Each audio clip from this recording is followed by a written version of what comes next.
In today's video, I'm going to teach you how to change the Microsoft Teams group name. Whether you're updating the title to better reflect the team's purpose or reorganizing your list of group chats. It's a simple process that anyone can master. Let's get started right away.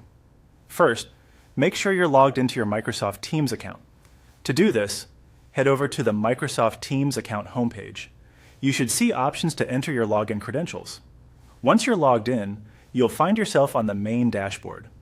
It's important to have an active account and be signed in because that's where you can access all your team's features, including managing group names. Next, look for the group chat you want to rename. This is usually accessible from your main screen, where all your chats and teams are listed. You might have multiple group chats, so make sure you're selecting the right one. A quick click on the group chat will open up the conversation so you can see previous messages and updates within that group. Once you have the group chat open, your next step is to locate the pencil icon. This is typically found towards the top right of the screen, near the group name.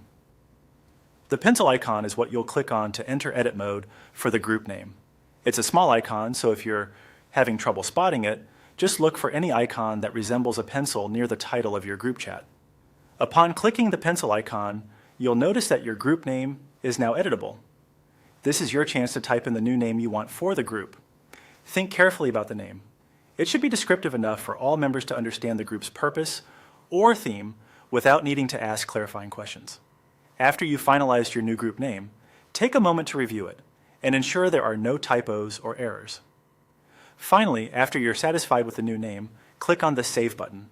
This button is usually located near the input field where you type the new name. Saving your changes will ensure that everyone in the group sees the updated name the next time they log in or navigate to the chat. Usually, within a few moments, the updates will reflect across all devices, making it seamless for group members to notice the change. And that's all there is to it. By following these straightforward steps, you've successfully updated your Microsoft Teams group name. Remember, you can revisit these steps anytime you need to make another change. It's a handy skill to have, especially in dynamic work environments where roles and project focuses can frequently change. Thanks for watching, and don't forget to check our other tutorials for more helpful tips on using Microsoft Teams efficiently.